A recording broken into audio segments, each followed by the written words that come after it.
Check them all now. Yes, go ahead. Gotta make Okay, good evening. I'd like to call to order this meeting of the Naperville Park District Board of Commissioners. It is Thursday, September 22nd, 2016, 6:31 p.m. Jackie, please take the roll. President Janner, Here. Vice President Riley, absent. Commissioner Egan, Present. Commissioner Ensign, Here. Commissioner Todd. Here. Commissioner Young, absent. Commissioner Heidi. Here. I'd like to make a motion to allow Vice President Mike Riley to participate via telephone this evening due to medical reasons. Second. Any discussion? Jackie, please take the roll. President Janner. Yes. Vice President Commissioner Todd. There you go. Motion.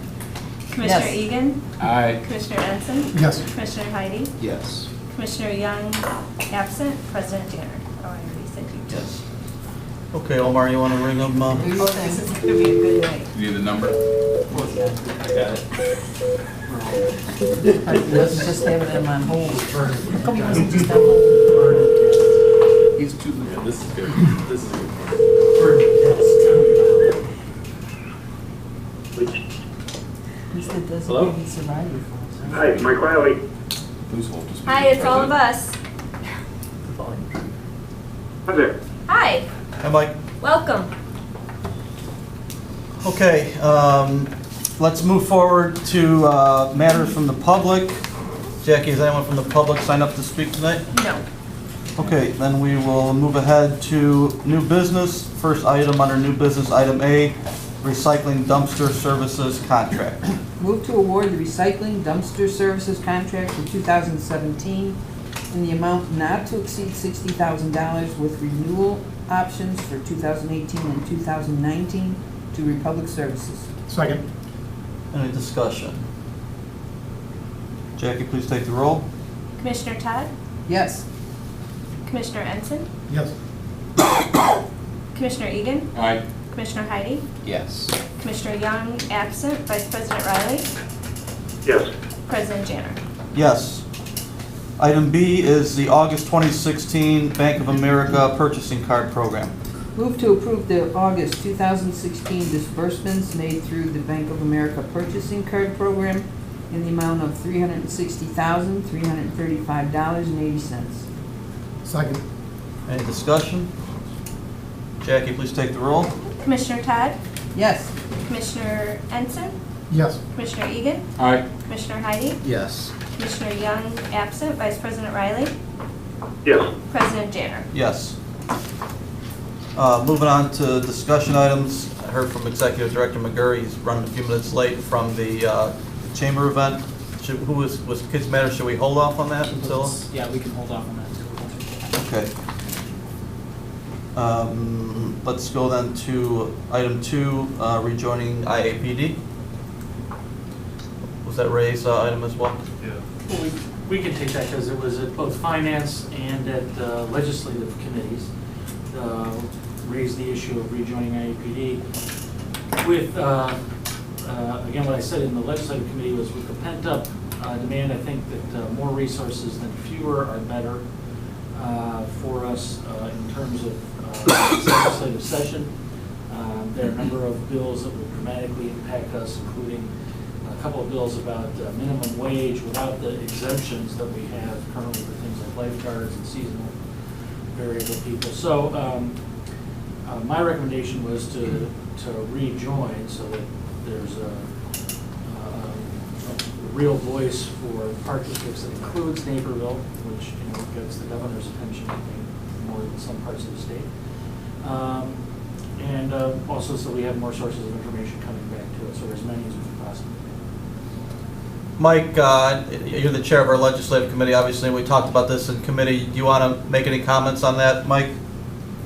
So I think, when we made this decision originally to step back by APD, we looked at for a year because we had some concerns. Those concerns, while not completely taken care of, they have been addressed, and legislation has passed that will address some of the concerns on a going forward basis. I think with Dirk's input and senior staff's input, it seems that getting back into IAPD this time of year with the elections coming up could be worthwhile for us. So the committee is favorable to the recommendation. So what are we waiting for legislatively to change? So we stepped away because of the $400,000 salary and the associated pensions was the big driver. What legislation passed that cut that salary and eliminated the pension? He doesn't get any new increases in his pension. They passed a bill, and signed by the governor, so that Peter has vested rights in his current salary and pension benefits. All further raises, if he ever gets any, don't increase his pension in the future. And all the executive directors following him will not be pension eligible at all. So they can't do anything to his constitutionally vested rights, but except stop it going forward, which they did, and then no new executive director will be pension eligible. But it took a bill to get that done, Yeah. rather than... It took a bill to put him in the first place. Some type of voluntary action. Yeah, well, and this is, his family and his money. I don't know that he would be turning back $100,000. No, I understand, but our kind of protest withdrawal didn't really... Actually did. A couple other people who are partners of ours in, for example, WDSRA were aware of the action. They took the same action and also withdrew. For the year, they're also considering putting it back in because they're all concerned about the same things we are in terms of what's in the pipeline to come. Stuff that stayed in committee last session won't be there at the veto session, but will be in the spring. That's what they're worried about. Some of the consolidation stuff, it's mandatory, so trying to keep an eye on all that. How big is that budget? Who's? The IAPD. Do you know off the top of your head? I have no idea. I'll look it up. I just figured. Any other thoughts on IEPD? Mike, it sounded like you were a yes. Bill, where you sit on this one? I gotta go see the budget stuff, but I'm probably no.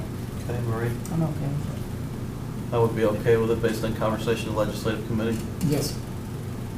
Jerry? I'll defer to the committee. Okay. So it seems like we have a consensus to move forward. So would this then go on the board agenda for the next, Yes. It's just part, it needs to be part of the budget, that's all. so we're just looking for a consensus today on Yeah. this item? Yeah, we don't have to- Okay. Yeah, this is just going to be in the budget. We don't have to vote on this right now. Yeah, you because you voted to take yourself out, so. So we're, just put it in the Okay. budget, got it. But it'd be Okay. a separate vote from the budget, right? By passing the budget. Yeah, that's why we're bringing it up. We're gonna get your approval to put it back into the budget for next year. But the actual rejoining is gonna be a separate vote. That's the vote that will be at the next meeting. Right. Whether to rejoin or not. Okay. Okay, let's go back to item 1 and pick up Kids Matter. Any questions? I like it. Sounds good. I'm okay with it. Personally, the only thing when I read through is the 12 months. If it does terminate, do you have any concern about that length of time for them to move out of the offices? To give them an additional 12 months? No, they can have up to 12 months to get out, so if, Right, they wanted some protection, which I don't disagree with that. We're not gonna kick them to the curb, so, no, I'm not concerned with that. I liked all the philosophical stuff. How does it look operationally, or is that yet to be determined? All done. We're good. I mean, what's it gonna look like? Well, as far as the brick and mortar of this, I mean, next Friday, we will meet again as two staffs. A lot of this will really, come out of the program guide initially, to give them full access and reach that we have in the community that they don't have currently. The other side of that is that they will start some training of our volunteer coaches, and things of that nature. So looking at the talking points, you can see our goal is to start with kids early, give, obviously parents an outlet too, if your kid is exhibiting anxiety, things of that nature. Park District is a safe place to go to try to work those things out. Again, we are meeting next Friday to create some benchmarks and some performance measurements, so that this time next year we can look at that and go, was this just nice, or did this really make an impact? Now, again, I'm not looking for drastic, oh my God, it'd be great if we had no suicides, that's not gonna happen. But some measurements to wrap our arms around so that we can bring it back to both boards and say, we think this was a good thing, or we think this was okay, or really we didn't see any change. Is there a way to track how many families were affected by? Sure. Okay. Yeah. I think that would be it. Yeah. So that's next Friday's, we're bringing both staffs together one more time. Sam has been attached to the hip with their PR person, Bridget. And, Sam, you want to chime in? Sure. Based on your meeting and just kind of the excitement that. Sure, absolutely. So, right, I've met with their director of marketing a couple of times just to really frame this up and see what this looks like and get on the same page with the talking points and also the benefits that we can communicate to the community. Earlier this week on Monday, their marketing staff got together with my marketing staff, and all of us took the conversation to kind of a little bit lower level where, everyone's understanding the details, kind of how is this partnership going to work, how is it going to manifest itself as the communication with the program guide, and just how are we going to communicate and put that message out to the community, talking about the branding. So we're really talking about the nitty-gritty right now. Everyone is very much on board. Their organization's very excited. We're very excited. We think that there's a lot of benefit with regard to this partnership. So we're ready to get going and put it out there, and I think the community's going to really benefit as a whole. Mike, any comments on Kids Matter? No, again, I continue to be a supporter of this. I think it's a step in the right direction for the Park District. Okay, very good. Any other comments? Where do we think we're going to sit? I'm sorry? Where do we think they're going to sit? Where they're going to be located? Yeah. In our building, 320. Yep. At 320, which Jackson Okay. would, in the Right. community relations area. That used to be community relations. Okay, We have 2 desks that are earmarked for them. great. No, I think it's great. Okay, program guide, delivery, contract renewal, Sam? Okay, thank you. Yes, can you pull that up, please, Jackie? So as you probably recall, earlier this year, we shifted from doorstep delivery to mail delivery, and are now going through AMZO, is the company that we use for it. And it's worked really well. We've now done mail delivery for 3 months, 3 seasons, and it's now time to talk about renewing for next year. So I wanted to bring this to the board to discuss today, because I do want to bring a contract to the board next month for approval. What I have up here, as you can see, the program guide redelivery averages. We're talking about when that was doorstep delivery, so 2009 to 2015. You can see there's a real big fluctuation. These are average redeliveries per year. You can see in 2012 it really jumped up. The highest redelivery during that time was 238 calls in autumn of that year. Over time, in talking with Brad and talking with Ray and just looking at our customer service, it made sense to move away from the doorstep delivery just because of the customer service issues. Looking at the mail delivery, I know that was a pretty significant increase in cost. But what we have seen, and Jackie, if you can just scroll down, that bottom chart is in the 3 seasons that we've had mail delivery, those are the redelivery requests we've seen. So as you can see, we've had a very drastic reduction in the number of calls. We also know, and I talked about this when we were talking about the printing the program guide in full color and kind of the benefits and what the far-reaching effects that would have. Mentioned at the time that we've had 575 more registrants this year and 9% increase in revenue, which we also attribute to the fact that this program guide is now really getting in the hands of people that want it. So I see a benefit in continuing to move in this direction. We are looking at approximately an $80,000 cost to do this again this year. I think this last year we had about $100,000 in the budget just because we weren't sure with the fluctuation how that was going to work. Obviously, the more pieces you deliver, the more costly it's going to be, but we've really kind of equalized that. We started off with a mailing list from the city, which needed some kind of working around, and that's why we had the 29 redelivery requests, because there were some inconsistencies and things that my staff had to work through to make sure that we're getting it in the hands of people, and some of the townhomes issues and things like that. We worked through that. So we're looking at putting in a budget number that's smaller than that 96,000, probably in the neighborhood of 80-something. But that's really it. Let me see what else I have here. Number of delivery opt-outs since spring 2016, we've had 103. When I first brought this to the board early in the year, I had talked about the fact that being able to deliver it via mail would give us the opportunity to let people opt out, people who didn't want the program guide. We've been promoting that on the cover of the program guide and other different places throughout it. We've done it through social media, through email, and we still only have 103 people who opted out. So that still tells me that a lot of people want this publication. Just some other data here. Out of the 103 people who have opted out, we do have a couple of survey questions. When you go to opt out, you have to put your name in, your email address, your mailing address, and then there's 2 questions that you can answer. 88 of the 103 responded to the question, I will use the virtual program guide instead. 60 people said yes, 28 said no. And then out of the 103 people, 85 responded to the question, I am still interested in Naperville Park District programs, and 53 of those people said yes. So there is still interest. People understand that the virtual guide is available. They don't want the hard copy guide. We have other ways, as people are moving into the community, that they can find out about the Park District and get the program guide redelivered to their house if they so choose. Every call. What's- He's disconnected. What's the absolute dollar and value of the 9%? Oh, geez, thank you. Looks like we disconnected Mike. Let's take a, Jeremy, why'd you hang up on him? Do I just have to redial? Yeah, that's not go ahead. Do I have to dial 9? No, just hit redial, it should just do it all. Here, I'll do it.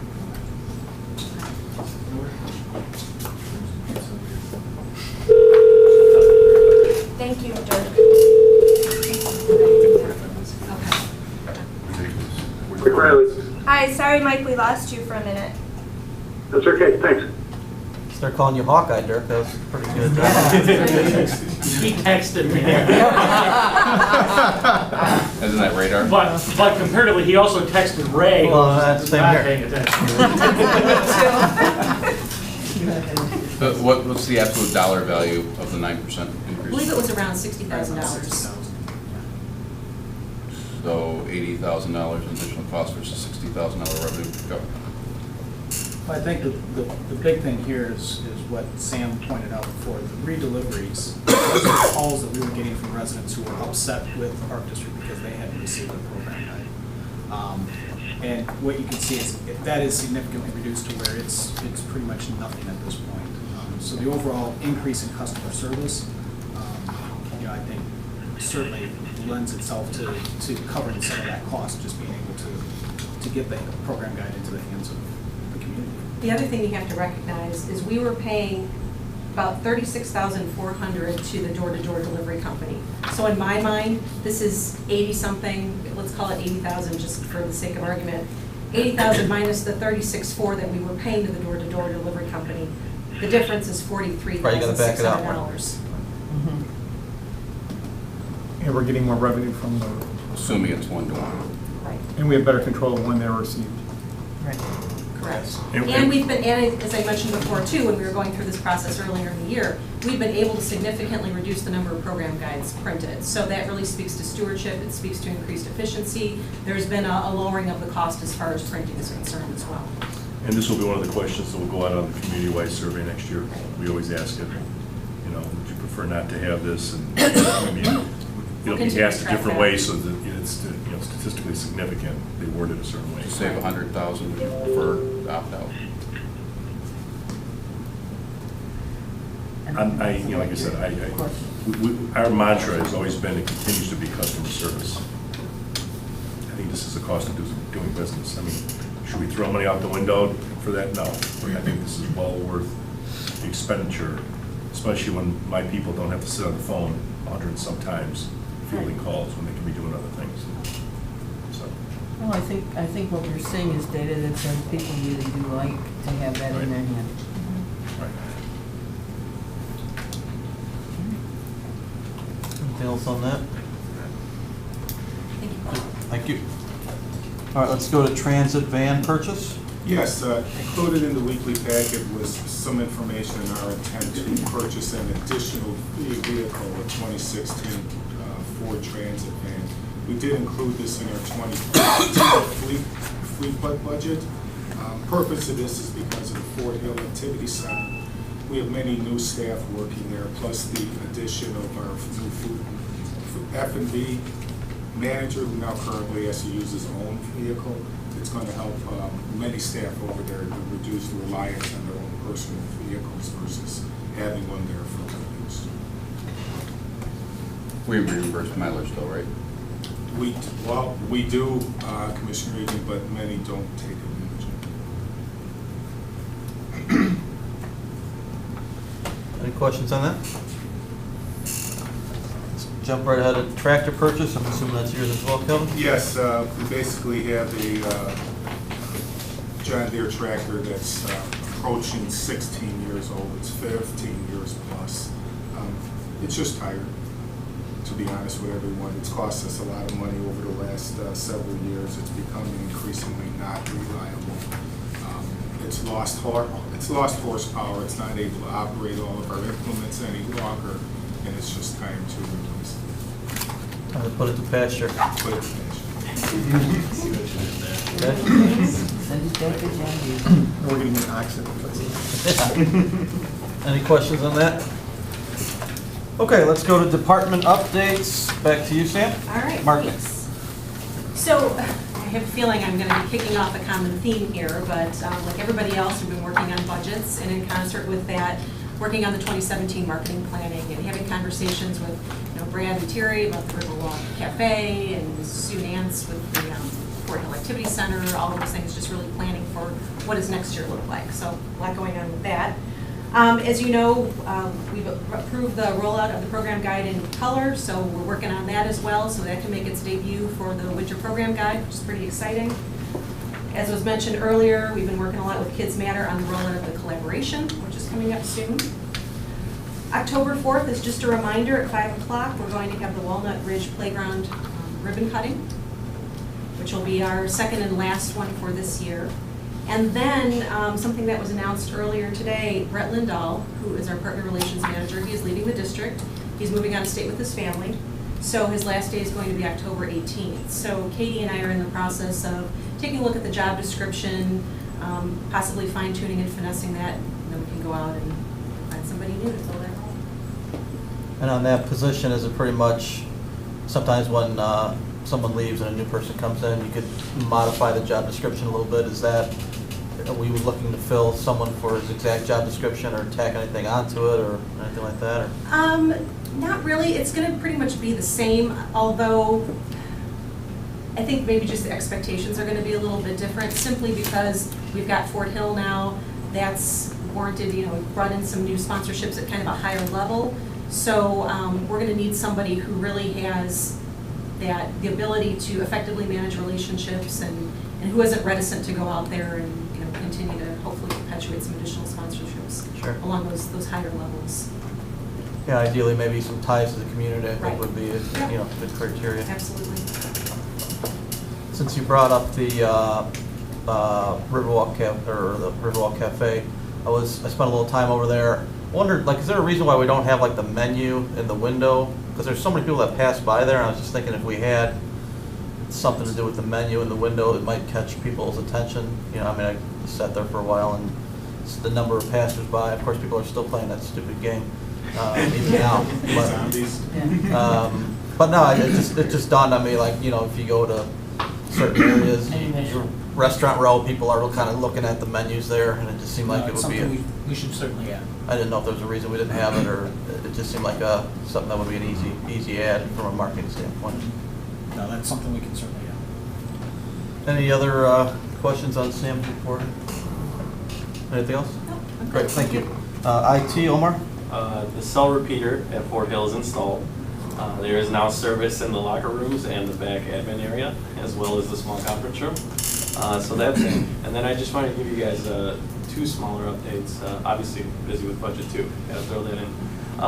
But when I approached the board with the idea of adding the public Wi-Fi at the full-blown capacity that we wanted to at Fort Hill, it was kind of an unknown, right? And some of the data that I've been able to collect with the system is pretty crazy. In the last 7 days, we've used, the public has used 45 gigs in streaming Netflix. That's the last 7 days. That's a large amount of data, followed by YouTube, Apple iTunes, Twitter, Facebook. So it's being used. Right now, there's 52 people connected, and it seems like the ones that are the most popular areas to hang out in are underneath the first area in the lobby, kind of where people hang out and where there's seating, and the fitness areas. So it's being used, which is great to see. And then... Sounded kind of stalkerish. Yeah, I know, right? Well, wait till you get to these other statistics. So those are great statistics, but keep in mind that this is pretty high considering that there's no league programming in that building yet. I mean, once the basketball leagues and all that start, we're only going to see that number go up, hopefully. And then I wanted to give you guys an update about the app. We're at over 600 downloads. We're getting ready. We just finished rolling out the update for iOS 10 from iOS 9. That was last week, and it just got published and approved yesterday. And we're getting ready to have the Android app be ready for Nougat. That's the new Android name. It was from Marshmallow to Nougat. I used candy names. And some of those statistics, you can get down to the detail that I can tell you that 15% of the people using that app are female between the age of 35 and 44, and 8% are male between the age of 35 and 44. Those are our largest demographics. Our age ranges between 35 and 44. You can also tell you didn't make your bed this morning. Yeah. That's one of the largest days for the app was the grand opening. We had about 40-something downloads that day. So I mean, a lot of these, eventually we would want to use these, incorporate them into maybe, marketing and stuff like that. But the more data we garner, the better. And that's all I got. Cell phones are permitted in the locker rooms? Yes. Well, the I saw a sign. The issue before was that there was zero signal in there, Oh, there's no period. signal. So like if you had an emergency or something, Or something. yeah, there was nothing. Like your phone would go into like voicemail mode, and there was nothing in there. That's all I got. Any other questions for Omar? Thank you. HR report, Katie? Yeah, we are working on a lot of stuff. You would think that we'd kind of be slowing down, but we have our first ever safety fair coming up on November 3rd. It's a new format in which we are rolling out the annual safety training. It's mandatory training, and people really love to come sit and hear people, just talk at them. So Becky has this new concept to kind of keep people moving throughout. It'll be over at the activity center. So they'll move from topic to topic. There'll be some displays. There's a lunch and learn activity that has a fire extinguisher simulator. So there'll be a screen and then almost a laser to help you with the proper way to extinguish a fire. So that'll be kind of a fun little thing. That's your thing. So that'll be kind of fun. And Jeremy's on the safety committee, so he's doing. So is Omar. Yeah. So you can tell us the different types of fire extinguishers and their use by the litter? No. That's not our topic. Actually, yeah, Angela, you get that, right? Yeah. I have the Walking Dead game. We have our on-site wellness screening coming up on October 21st. This is the first time that we are handling that in-house. Not that staff are going to be stabbing other staff to get the data, but as far as organizing it, Cindy Bittenbinder has taken that on with the transition from Paderma Health to IPBC, although IPBC is footing the bill. We have our chili lunch on the 14th. Jackie's busy planning that, so if you can't attend, please let her know. We have, I get freaked out with potlucks. But a change for this year is Terry, we're using his skills to provide the general chili that is available to staff if you're not into sampling other people's food. Okay, Howard do you Hughes. wonder how Katie feels about that? How often do you go to Golden Corral? What's that? Golden Corral? Oh, no, I can't. I'll send you an appointment for that one. It's been on the calendar, but I'll send you an actual appointment. Becky and Sue Nance recently completed some general security plan training for the staff over at the activity center. So in the event that there are emergencies, staff are trained to handle those. And we are currently recruiting for 2 full-time positions, both in parks. Trades specialist 2 in our trades division because of gymnasty recently retiring, and then a park specialist position in Central Parks. Kevin Starnes went down to Arizona to did some further education. So we're actually recruiting for those two positions. And Brett, of course. Well, yeah. We don't have that one posted yet, though. Any questions? All right, let's go to recreation. Brad? Okay, earlier this month, we ended the 2016 beach season. We ended the year with just over 147,000 visitors, which is our third highest beach year since 2002. That's 5% higher than where we ended in 2015 and 12% higher than our 3-year average for visitors to Centennial Beach. So overall, very good year. The month of August we did slow down a little bit with some of the weather that we had that month, but still, all in all, ended up with a very good year. What was the record, 2012? I think it was 2012 or 2010, we had 175,000 visits. And then the next one below that was 150,000. Nice year. Fort Hill, we are at 1,248 fitness members so far that have signed up. We also have 164 who have signed up for walking track memberships.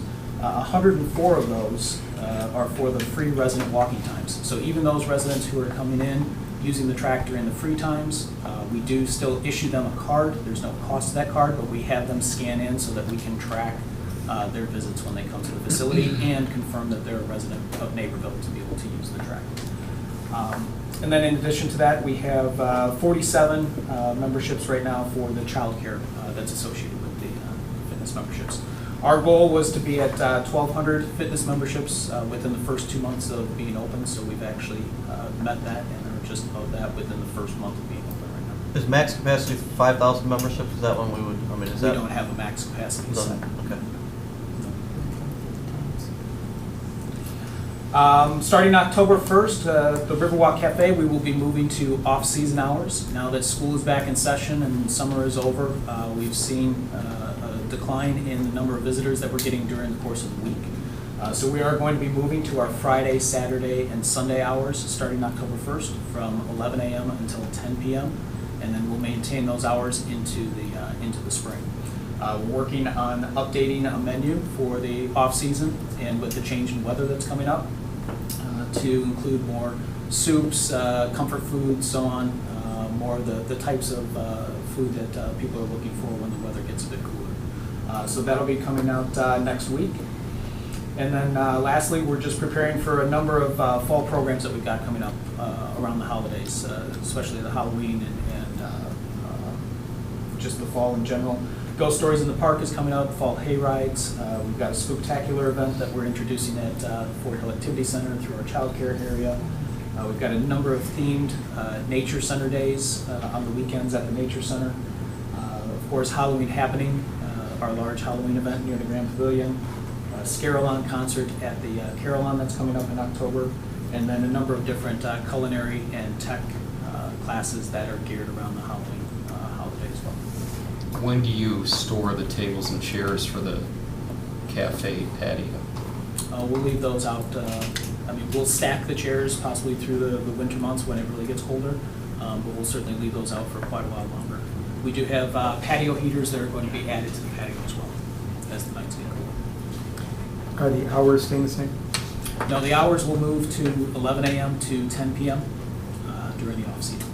So actually, it'll be a lunch and dinner. Yeah. So you didn't see very many kids as they're heading to school stopping for coffee there, or no? No, not many at all. They're still We have going a to few, Starbucks. a few that would come over during the open campus would come over, but it's been very few. Any questions from Brad? Thank you. Planning, Eric? Yes, the Knock Park Central Maintenance Facility project is moving along. The footings and foundations for the building, most of them have already been poured. The contractors are in the process of backfilling those footings and foundations. Starting tomorrow, the steel structure for the building is scheduled to be delivered in multiple phases through semi. So you're going to start seeing a lot more activity on site. As I mentioned earlier, the intent is to be under roof by the end of this year. But knowing that we're working with a precast or prefab building structure along with CMU block and steel panels, this should go up rather quickly compared to other building types. Also, I just want to touch on to our capital projects policy that we have. Every year we meet with the Parks and Rec Committee, then we have the tour of facilities and parks, and then we have open house. Right now, the phase that we're in for the policy and the process within it is to prepare the capital budget. We're right now in the process of finalizing a draft to be reviewed and then incorporated in the budget book, which the Park Board will get fairly soon in preparation for discussion at the November workshop. So just an update on that. Thank you. Any questions? All right, let's go to finance. Sue's coming back Monday. Oh, sorry. Budget's getting locked out to all staff on Monday. And then next week starts the review process with leadership team. So we'll see how it all ends up. Keep you guys updated as we go through. Okay. Thank you. Put it back in reverse. Sorry about that. Thank you. Parks is very busy supporting fall sports and other programs. We just began our fall fertilization program that takes about 3 weeks from beginning to end, moving south to north. Then after that, we do our restoration on our fields with top dressing and seeding. We survived another year of last fling. Weather was great, which means the impacts on the hill weren't as bad as when it rains. We're just hoping that they did well. We didn't hear it. And we're going into week 3 of taking care of the landscaping now out the side of Fort Hill. We're treating that just like the Riverwalk. It's going to be taken care of twice a week. So we hope that that establishes well over the next year. Golf is having a great September, making up for ground that we lost in August. The first tee at Springbrook will open this Saturday, giving the season reserve tee time people the first opportunity to use that. And at Naperville, we have a new Sunday league for our juniors with 32 players that are participating. Very happy to see the parents are enjoying the patio while their children are out golfing. So it's bringing us in some additional revenue there as well. And that's it. Okay. Thank you. I just have one thing on administration. For the commissioners, if you're not able to make a scheduled committee meeting, if you could notify the chair of your committee as early as you know that you're not going to be able to make it, or at least 48 hours before. And if you're not able to make one of our regular meetings on the second and fourth Thursday, if you could notify me as early as you know, or no tighter than 48 hours if at all possible. We did have to cancel one meeting due to a committee meeting due to lack of a physical quorum at the last minute. And so obviously things come up, but if you do know that you're not going to make something, let your committee chair know if it's a committee meeting, or me if it is a regular meeting. Jackie, did you have anything else on administration? Oh, okay. I think we've brought this up before, talking about moving the second meeting of the month to Fort Hill. And checked with Brad, and there is space availability, and we would start that in January if you're amenable to that change. So we can be tracked by Omar? So we can be tracked, well, we can be We're tracked already here. tracked here, so. We're already, I don't connect. Didn't see that on your card? So it's about time. In October, I go to City Hall to ask for the room space for the next year. And then in that month, I also print our meetings for the next year. So it's a little cleaner if I can actually give the location of where it is. So if you're all good with that, then we'll go ahead and make that happen. Realizing that there is a possibility if there's a big event or something that we might have to move that, but we have options. So we're talking about using this for the second meeting of the month? Still keep it at 6:30? This one? Yeah, the second The meeting. workshop. Okay. And then the other thing I have is, as of last Monday, the board packets are available for those of you that are up for re-election and thinking of running again. So I just wanted to let you know they are at the 320 West Jackson location and ready to go. Any questions? Okay, the next item on our agenda is executive session. Move to adjourn to executive session to discuss imminent litigation under section 2C11 of the Open Meetings Act. Second. Is this a roll call? Jackie, please take the roll. Commissioner Todd? Yes. Commissioner Ensign, Yes. Commissioner Egan, Aye. Commissioner Heidi, Yes. Commissioner Young absent, Vice President Riley. You might have to sign. Yes. Wait, no. President Danner. Yes. Football game. Okay, Mike, hold on a minute or two, okay? Sure. Okay.